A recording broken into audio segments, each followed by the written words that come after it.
प्रिय साथियों नमस्कार। इस पृथ्वी पर, इस दुनिया में न कोई अच्छा है न कोई बुरा है, न कोई गलत है न कोई सही है। हम अपने हिसाब से सोच लेते हैं कि फलाना व्यक्ति गलत है, फलाना व्यक्ति सही है, फलाना अच्छा है, फलाना बुरा है। ऐसी कोई बात नहीं है। No anybody is wrong, no anybody is right, no anybody is good, no anybody is bad. न कोई अच्छा है न कोई बुरा है, न ही कोई गलत है न कोई सही है। प्रकृति के अनुसार इंसान जो है कर्म करता है, क्योंकि बिना कर्म किए कोई रह ही नहीं सकता। प्रकृति के परावश होकर के चिट्टी से लेकर के कीट पतंग तक भी कार्य करता है, कर्म करता है। बाहरी कर्म है, कर्म करता है, यज्ञ कर्म की बात नहीं करते। जिस कर्म से यज्ञ होता है और यज्ञ से मोक्ष की प्राप्ति होती है उसकी बात नहीं कर रहे। वो आध्यात्मिक बात है और सबको समझ में नहीं आएगी। यदि आप मेरे बातों को नहीं समझ रहे हैं तो इसमें आपकी कोई गलती नहीं है, यह आपकी चेतना के स्तर का कमाल है। और जब आपका चेतना ऊंची आ जाएगी, ऊंची उठ जाएगी, तो आप सात्विकता वाली बातें सुनने लगेंगे, समझने लगेंगे।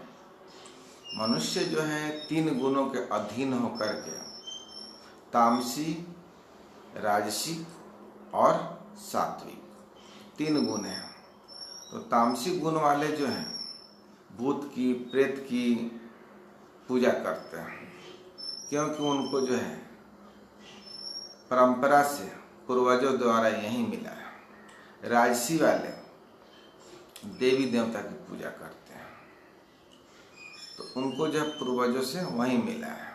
सात्विक प्रवृत्ति वाले आराधना करते हैं, ध्यान करते हैं, साधना करते हैं, क्योंकि उनको उस लेवल की जानकारी है, उनके पूर्वजों ने उन्हें वह दिया है। तो मित्रों, गुण जो होता है ना, यह रजोगुण, तमोगुण, सत्वगुण का कमाल है। मेरी बातों को आप समझे नहीं समझे, इसमें मेरा क्या जाता है। आप तो अपने स्तर से ही समझेंगे, हम कुछ भी बोलेंगे, लेकिन समझने के लिए तो आप अपना ही स्तर का इस्तेमाल करेंगे, मेरे हिसाब तो समझेंगे नहीं।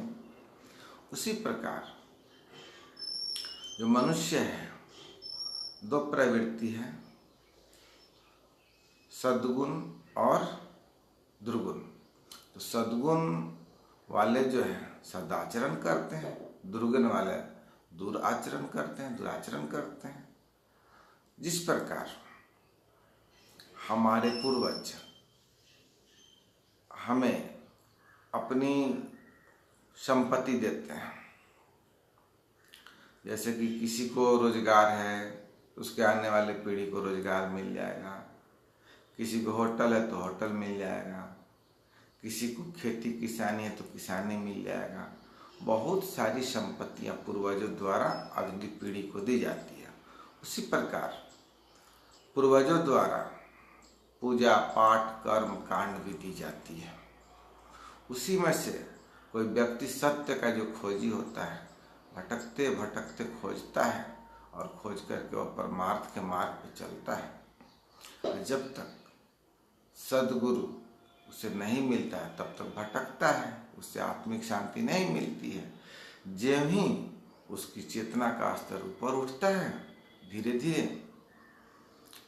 कर्म विकर्म सब समझने लगता है, धीरे धीरे गुरु सद्गुरु समझने लगता है, सजातीय विजातीय समझने लगता है, और धीरे धीरे उसकी ज्ञान की जो है स्तर ऊपर उठती है। तमोगुण को पार करके रजोगुण में आता है, रजोगुण को पार करके सत्वगुण में आता है। तो धीरे धीरे उसकी बुद्धि निर्मल होती है और निर्मल चित्त अहंकार को, कर्म कांड को, पूजा पाठ को, दिखावा को, सब चीज़ों को दूर करती है। मैं एक चिकित्सक हूँ, लेकिन मैं फिर भी ये बातें बोलता हूँ। क्यों? क्योंकि इसमें मुझे आनंद आता है। आप समझो नहीं समझो, ये आपकी समस्या है ना। मुझे तो इसी में समस्या है कि ये मेरी समस्या है, आपको न समझना आपकी समस्या है, और मुझे बोलना मेरी समस्या है कि जब तक मैं नहीं बोलूँ तब तक मुझे आनंद नहीं आता है। तो मित्रों, कहा गया है कि जब तक तमोगुण है, यानी आप अंधकार में हो, तम में हो, विजाती शक्ति आपके पास है, तब तक आपको हरि भजन हरि चर्चा अच्छा नहीं लगेगी। क्योंकि भोगी को, कामी को, क्रोधी को, लालची को, लोभी को एक अलग ही दुनिया है, उसको हरि भजन हरि चर्चा नहीं लगती अच्छी। हाँ, वह जो कुछ भी करेगा वह आकांक्षा से ही करेगा। मंदिर में भी जाएगा तो बेटा के लिए नौकरी मांगेगा, अपने लिए धन मांगेगा, 4 चक्का मांगेगा, स्कॉर्पियो, फॉर्च्यूनर, मर्सिडीज मांगेगा, क्योंकि उससे भी बड़ी चीज है परमात्मा, परमपिता परमात्मा, जिससे हम सभी अलग हो गए हैं, उसको विस्मृत कर दें, उसको भूल गए। जिसको इस सृष्टि का निर्माता ही मिल जाए उसको क्या चाहिए। तो हम लोग उस मार्ग के पथिक हैं जो सृष्टि को बनाने वाला को नहीं खोजते, सृष्टि को नहीं खोजते, सृष्टि के बनाने वाला को खोजते हैं, सृष्टि के निर्माणकर्ता को खोजते हैं। सृष्टि बनाने वाला से हम लोगों का संबंध जुड़ जाए तो सृष्टि हमारी। तो मित्रों, किसी को भजन अच्छा नहीं लगता है, किसी को आराधना अच्छा नहीं लगता है, यह उसकी समस्या है। समस्या भी रहेगी, क्यों?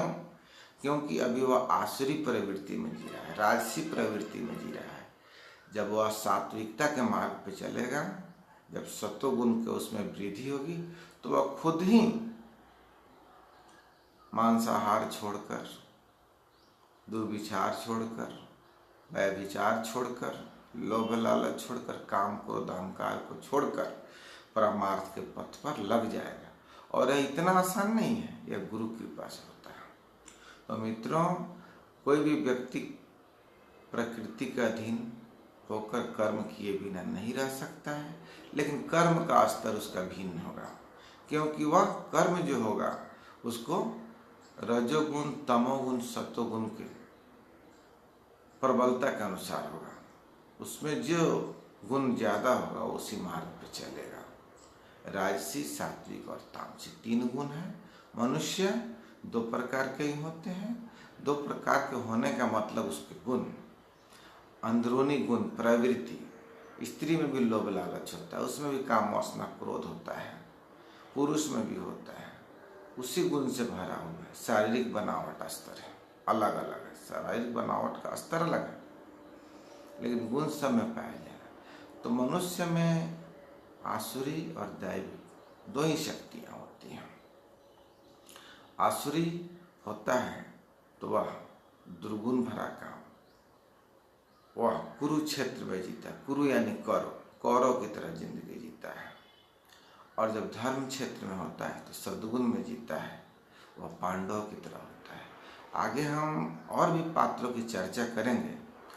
बीच में कोई विचार आता है तो मैं शेयर कर देता हूँ। किसी को जानने न जानने से मेरा क्या मतलब है, कोई मतलब नहीं।